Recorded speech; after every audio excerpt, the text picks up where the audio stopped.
Without feedback, improvement is impossible. It is important to always give feedback to somebody after they have completed a task, whether it's coming from one person or 15 people.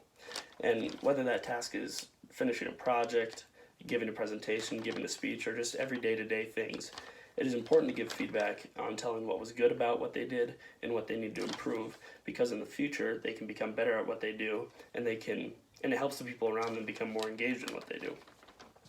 So out of the videos from ComX 111 that I watched, the three speeches that really stood out to me and that I chose to evaluate were Investing in Experiences versus Materials by Darren Rashley, Running is Beneficial in More Than One Way by Jenna Horzog, and Current Organic Agricultural Inefficiencies by Hannah Johnson. In the first speech, looking at Investing in Experiences versus Materials by Darren Rashley, his attention getter was a rhetorical question followed by a story. And this question was along the lines of, do you value materials or experiences more? And he answers this question by a short story about two skiers and how one buys a cheaper pair of skis to spend more money on experiences while the other buys a more expensive pair of skis, which leads to less experiences. And while it makes them both happy, the experiences last longer, which goes right into his proposition statement that shows that experiences are much more beneficial to somebody's happiness in the long run than materials. And the three main points of his speech are that experiences bring more joy over time, they create lasting memories, and they shape us as who we are as people. And looking at the body of his speech, the way that Darren uses sense is, the first way is comparison, when he compares the two skiers, the one who spends the high price on skis for their style level, while the other spends the lower price to create more experiences in his life.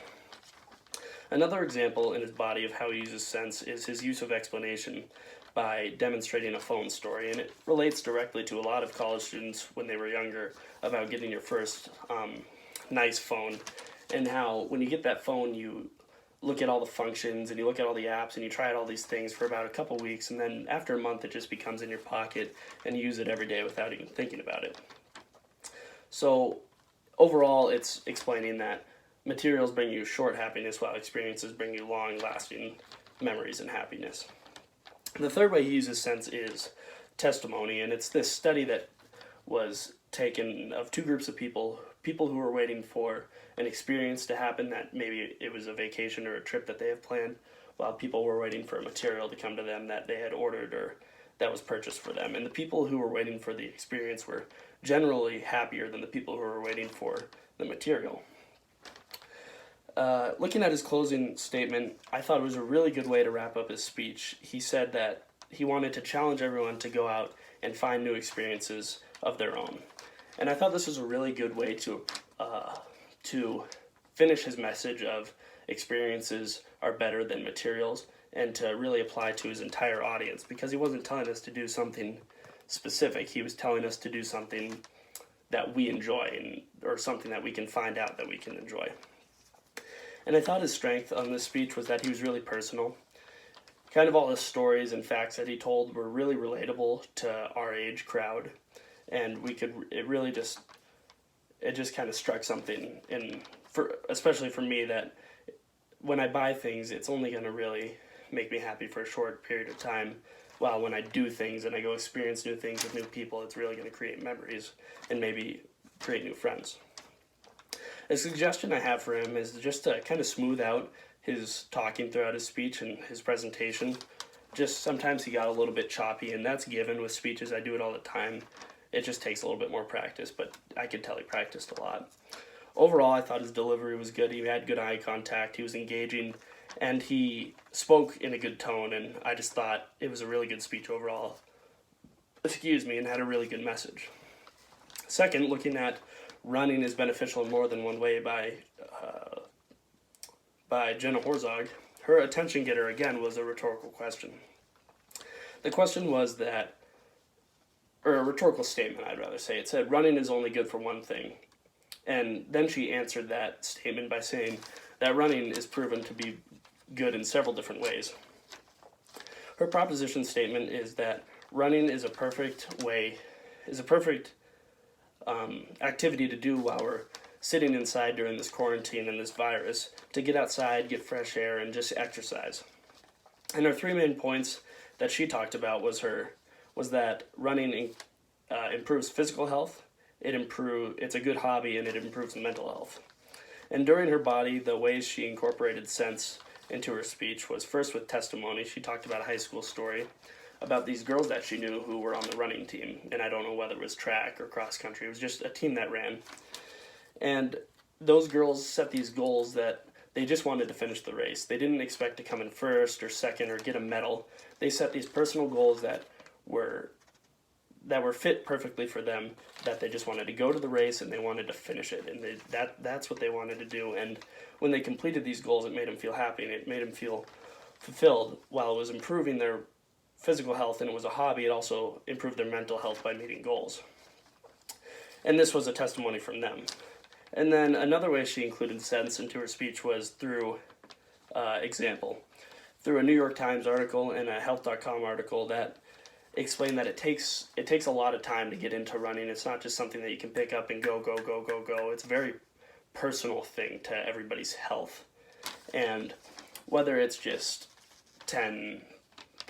1 mile or 5 miles or not even a mile, it takes time to get into running, and you need to rest. The article said that if it's hurting, you're not doing it right and you need to slow down. So you need to take it at your own pace, which she explained. And through many articles and studies that Jenna provided, it talked about how you can get into running and stretching and just how it improves you physically and what you need to do to get into it and how you need to take your own time to get into it. And it explained why it's beneficial to you. Her closing statement, I thought, was a really good way to wrap up her speech. It said, just go, after you have listened to my speech about running, just go now and go outside and try it. Strap up your shoes, no matter what skill level you have. And like the speech before, this was a really good way to incorporate every single person who was viewing the speech in the audience to go out and try this running and see how it improves their health. She said no matter what the skill, so you can go out and run just for 5 minutes, you can run for half an hour. No matter what your skill level is, you can do it to some capability. And that's what's important, to try something new. Her delivery overall was very good. She had high energy, and she had a really good tone that definitely engaged me into the speech, and I think engaged the audience. She just gave it was a really smooth speech, and that was definitely the strength of it, was just her overall delivery. The one suggestion that I had for her was just to slow down a little bit. I think that everything was good in her delivery. Besides, she was just talking a little fast, and I think that comes with nerves often, but that was a really minor detail.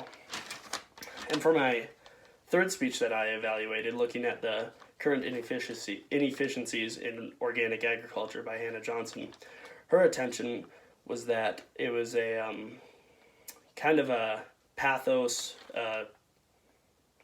a shock factor, saying that 50 million people are hungry and organic farming isn't going to be able to feed all them. Her proposition statement was that the current state of organic farming is inadequate to feed the world and all the people in it. And the three main parts of her speech were that, from what I heard and saw, was that after looking over, it was that research and technology lead to development, efficiency, and environmentally beneficial practice. So how she incorporated sense into her speech and to the body of her speech was with compare and contrast, and where she compared and contrasted the benefits of organic farming, which is mainly longevity of farming and how it's going to improve the world, to why it's not enough to feed the world, which was the contrast. And another way that one of the other components of sense that she used was stats, and she used a lot of them. Some of these statistics were how crop yield compared to organic farming to conventional practices, and which was a study from a university, and another statistics with a diagram to show how many people we need to feed in the country.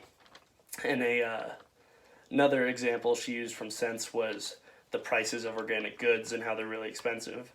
and she used research with many statistics and facts in her speech. Her closing statement was, in nature, change is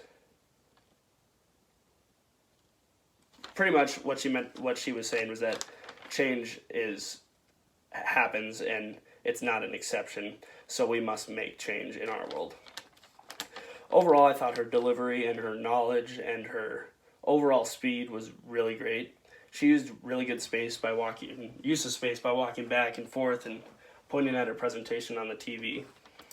That was definitely her strength, the movement. She really engaged me and other people, I assume, by moving and pointing back at the screen. And really the only improvement that I think she needed was, it didn't really happen often, but every once in a while she would take a look at her paper and kind of sit there for that amount of time.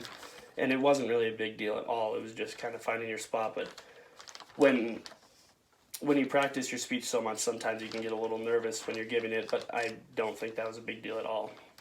So overall, I really enjoyed being able to show and express my personal views by giving my speech. And I think it's really important for people to learn how to give persuasive speeches with using facts and evidence and ways to capture the audience, because it's important to learn how to use that, and it's important to respect other people. And without doing it correctly, it isn't very the facts aren't very beneficial when it's hard for people to listen. But overall, I just really enjoyed this, being able to give the speech and evaluate myself and evaluate others to give feedback. Thank you.